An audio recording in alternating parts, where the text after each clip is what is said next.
성령의 파쇄와 그걸 성령의 안배라 그러는데요. 환경을 안배하는 것을 성령의 안배라 그래요. 근데 그 성령의 안배는 두 가지를 말해요. 첫 번째는 환경이에요, 환경. 그러니까 가난이라든지 질병이라든지 또 뭐 사업이 망한다거나 목회가 망한다거나 시험에 떨어진다거나 이게 이제 환경의 안배예요. 그러니까 환경의 안배를 통해서는 우리가 무능하다는 것을 경험시키는 거죠. 그래서 환경의 안배가 꼭 필요해요. 그러니까 근데 그거는 우리가 할 수 없어요. 성령이 안배를 해줘야만 그러니까 어려운 일을 만나고 일이 망해요. 그러니까 망하는 것은 성령의 배려예요, 배려. 성령의 안배. 그러니까 은혜를 말해요. 성령의 안배라는 말은 성령의 일하심이고, 그거는 다른 말하면 은혜를 말해요. 두려워할 필요가 하나도 없어요. 그 다음에 첫 번째가 성령의 안배 중에 하나가 첫 번째가 이제 그 어려운 환경을 통해서 고난을 주는 거죠. 근데 두 번째, 더 어려운 성령의 안배가 있어요. 그건 뭐냐면 관계예요. 관계의 어려움이에요. 버림받고, 상처받고, 또 원수 관계가 되고, 분열하고, 이런 것들이 관계의 안배예요. 관계의 안배가 훨씬 어려워요. 환경보다. 근데 사람이, 이 환경의 안배는 어느 정도 인식을 하죠. 인지를 하고, 받아들이기도 해요. 그러나, 관계의 안배는, 안 받아들여요. 왜냐면, 그, 환경은 나쁜 걸 줘도, 하나님이 나쁜 이 환경 속에서도 염려하지 말고 감사하고 살아가는구나. 이렇게 되죠. 근데, 내한테 원수를 딱 붙여놓으면 어떻게 되겠어요? 네. 그것도 멀리 보낸 게 아니고, 내한테 배우자로, 가족으로, 부모로, 자식으로, 친척으로, 형제로, 절대로 떨어질 수 없는 또 교회 안에 지체로 딱 주신단 말입니다. 그게 뭐냐면 성령의 안배 중에 관계의 안배예요. 관계. 이 관계의 안배가 가장 어렵습니다. 이 관계의 안배를 통해서 나는 관계를 맺지 못하는 사람이구나. 나는 관계의 능력이 1도 없구나. 내 안에 사랑이 1도 없구나를 경험을 시키는 거예요. 그러니까 내가 관계를 잘하는 사람으로 만들어주는 게 아니거든요. 성령이 1차적으로 하는 것은. 이게 굉장히 중요해요. 성령의 1차적인 역사는 우리가 관계 맺는 능력이 1도 없는 사람이라는 것을 알게 하는 거예요. 그러니까 성령은 처음에는요, 성령의 안배라는 건요, 파괴하는 거예요, 파괴. 그게 십자가예요. 십자가는요, 파괴하는 거예요. 이게 대단히 중요한 거예요. 부활은 새롭게 건축한다는 뜻입니다. 그러니까 파괴가 없이는 새 건축이 안 돼요. 그 노아 홍수는 첫 창조를 다 물로 썰어버리잖아요. 그 다음에 이제 다 썰어버린 상태에서 새로운 창조가 시작되는 게 노아 홍수였거든요. 그래서 하나님이 그 좋은 거를 다 지어놓고 왜 물로 다 홍수로 다 썰어버리느냐? 첫 번째 게 타락했기 때문에 그래요. 네, 이걸 아는 게 되게 중요하죠. 그래서 이 관계의 안배, 내하고 맞지 않는 사람을 붙여 넣는 거죠. 자, 그러면은 그 사람이 환경은 잘 이겨냈어. 그죠? 환경을 통해서는 하나님의 뭐 인도도 받고 환경에 대해서도 감사도 하고 그렇게 하는데 내 옆에 있는 아내, 내 옆에 있는 형제 앞에서는 더 무능함을 나타내죠. 저도 마찬가지고. 근데 우리는 신앙이 자라면은 어떻게 해야 되나 하면 내가 다른 사람을 더 많이 품어내고 다른 사람을 더 많이 사랑하는 사람이 되어야 된다고 생각하죠. 그런 열매가 있는 사람이 되어야 된다고 생각하잖아요. 네, 그렇지 않습니다. 첫 번째는 오히려 반대예요. 내가 한 명도 품을 수 있는 사람, 한 명도 품어낼 수 있는 그런 긍휼이 없는 존재구나를 아는 것이 십자가예요. 그러면 십자가에 죽는 거잖아. 나는 선이 1도 없구나. 사랑이 1도 없구나. 이게 죽음이거든요. 자아의 죽음이에요. 그러니까 선한 자아가 죽는 거죠. 그게 십자가예요. 그래서 성령이 안배하시는데 첫 번째는 환경의 안배. 내가 원치 않는 환경으로 끌고 가시는 거. 두 번째는 관계의 안배예요. 내가 원치 않는 관계로 끌고 가십니다. 그러니까 둘 다 끌고 가심이거든요. 그러니까 그리스도인의 삶은 자기가 원하는 대로 가는 게 아니라 하나님이 이끄시는 대로 이제 끌려가는 삶이란 말입니다. 그래서 그 가면서 뭐가 되냐? 십자가로 가는 거예요. 어디로 가느냐? 십자가로 가는 거예요. 자아에 속한 것이 다 벌거벗겨지고, 다 재판받고, 다 두들겨 맞고, 다 갈라지고, 쪼개져서, 그죠? 벌거벗겨져서 십자가에 딱 죽는단 말입니다. 자아의 것이 딱 끝나는 게 바로 십자가잖아요. 자, 그 십자가에서 뭐가 이루어지느냐? 십자가에서 성령의 계시가 와요. 사실은 십자가 이전에 오는 것은요, 성령의 정확한 계시가 아니에요. 그래서 십자가가 계시 중에서 가장 밝은 자리가 어디냐? 십자가가 하나님의 계시 중에는 최고의 계시예요.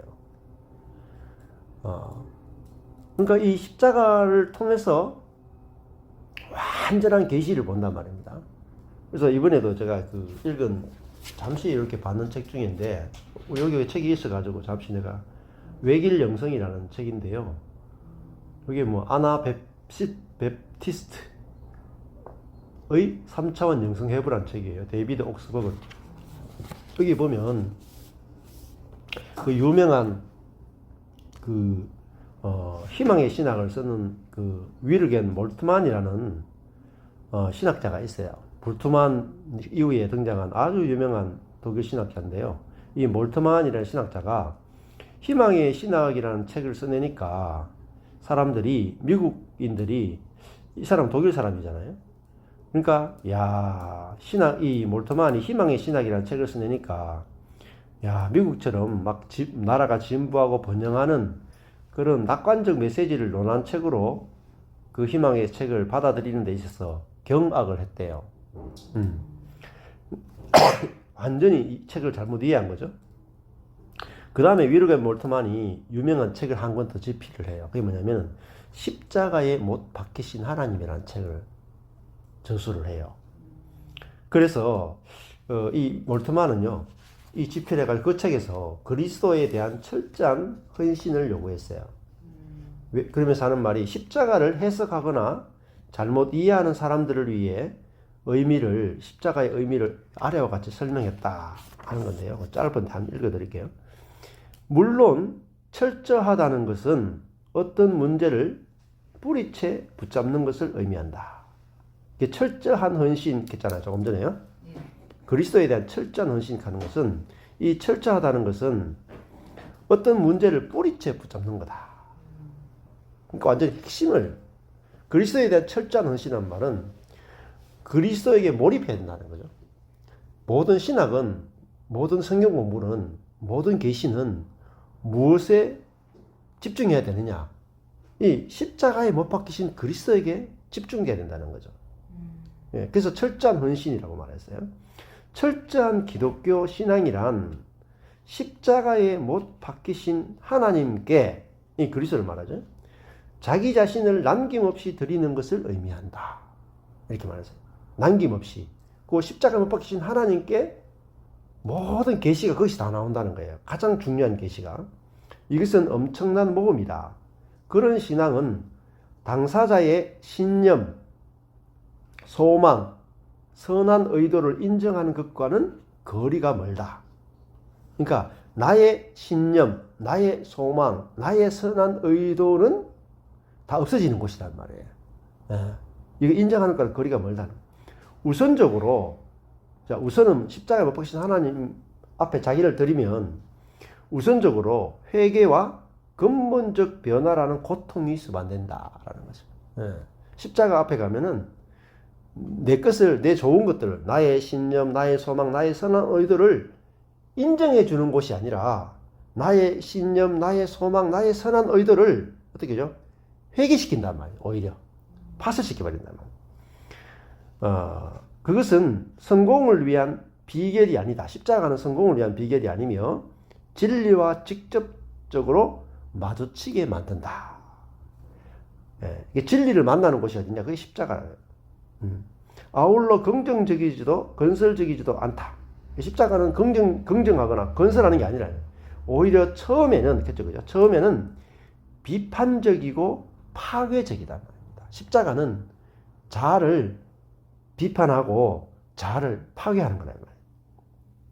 우리 자신과 우리의 환경과 더 나은 조화를 이루게 하는 것이 아니라 반대로 우리 자신과 우리의 환경과 더욱 상충하게 만든다.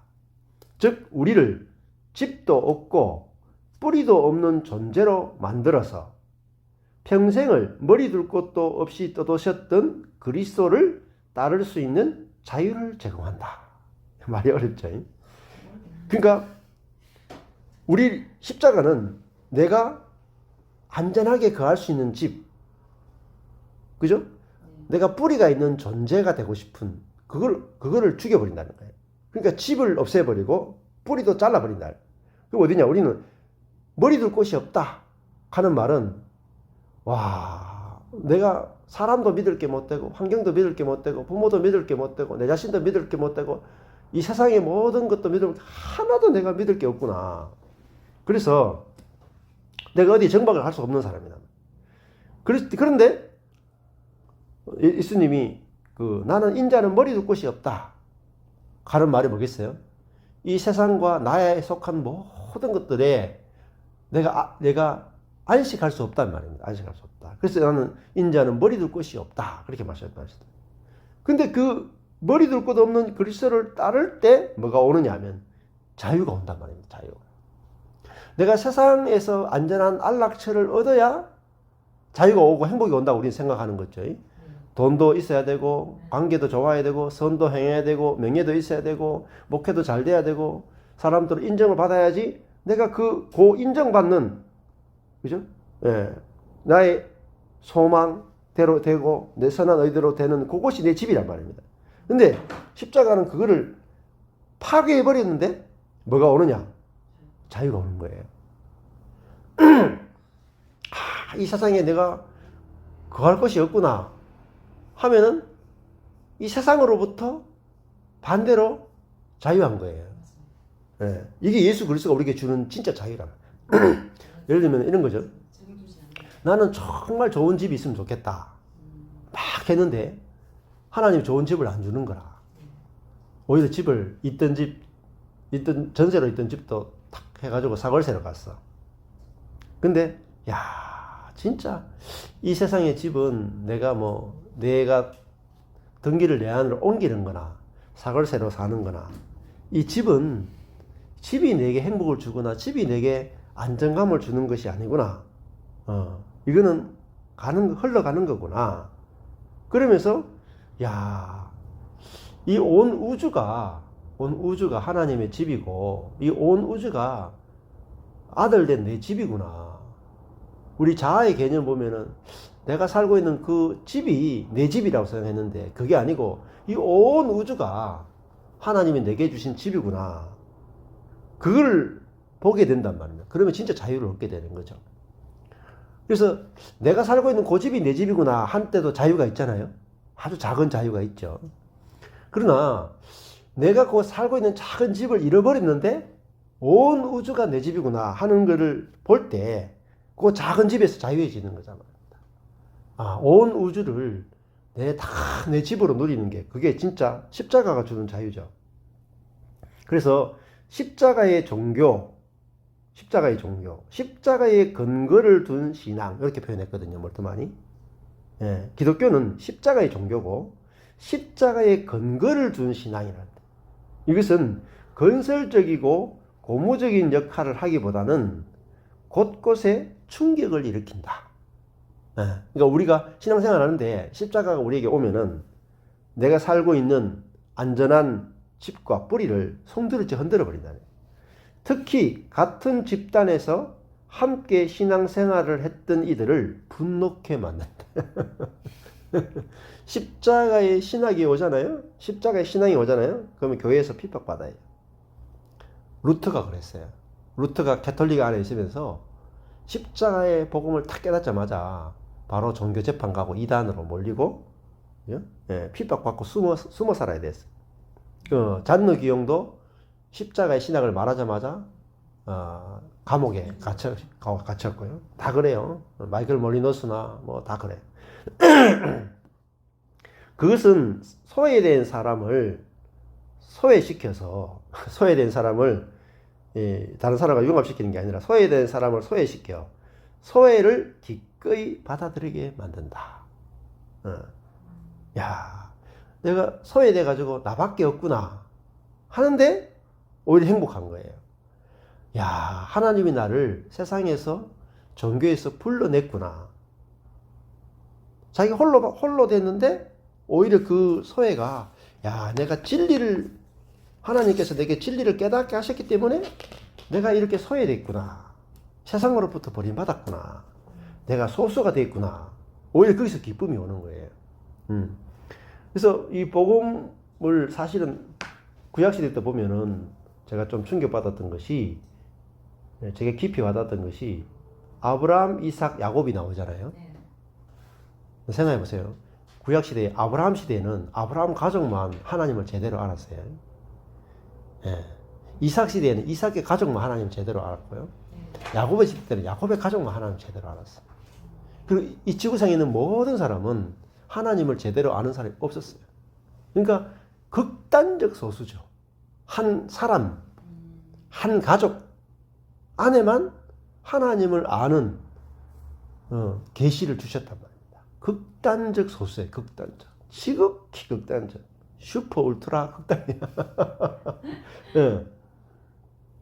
그죠? 야, 제가 구약을 읽으면서 그걸 봤어요. 진짜요? 스스로. 그게 보이더라고. 그러니까 예수님도 혼자였잖아요. 예수님도 혼자 십자가 죽었다니까요. 온 모든 인류 가운데 유일하게 하나님이 인정한 사람 예수였어요. 딱 한 사람이었다니까요. 근데 그 한 사람 극단적 소수가 되는 것이 이게 이제 소외된 사람을 소외시켜 소외를 기꺼이 받아들이게 만든다 하는 말이 그런 의미예요. 그러니까 야, 제가 목회가 망했는데 이게 소외당한 거잖아요. 수치스러운 거잖아요. 근데 그 망한 것을 받아들이게 만들고 그 수치를 받아들이게 만들고 소외를 받아들이게 만들어요. 왜? 그게 십자가는 철저히 외로운 것이죠. 홀로 십자가에 달려있잖아요. 벌거벗김 당하고. 정말 고독일 것 같아요. 그렇죠. 그런데 근데 거기서 하나님을 만나는 거죠. 십자가에서. 십자가에서 하나님과 예수님은 100% 완전하게 연합이 돼버려요. 그러니까 십자가 못 박히신 그리스도는 하나님과 100% 완전하게 연합돼 버려요. 그러니까 어떻게 돼요? 자기 혼자이지만 하나님과 완전하게 연합된 자리라. 그러니까 오히려 그 자리, 십자가의 자리는 가장 행복한 자리라. 육적으로 보면 가장 외로운 곳이고 영적으로 보면 가장 행복한 것이 바로 십자가예요. 네. 자, 그래서 복음은 내가 오늘 복음을 알았다고 해서 다 할 수가 없어요. 매일매일 하나님이 계시해 주시는 것을 우리는 알아가고 그 계시해 주시는 것 안에서 더 깊이 주님을 경험하고 누리고, 그다음에 우리 안에 그 계시가 자라고 생명이 자라는 만큼 우리가 알아져 가는 거지, 딱 나는 오늘 다 알았다 이렇게 할 수 없고, 알아도 아는 거하고 그게 생명이 되는 것도 달라요. 그죠? 내가 하나님의 주권을 알았다 하는 거하고 하나님의 주권이 내한테서 실제로 체험되고 누려진다, 이건 생명이다 그래요.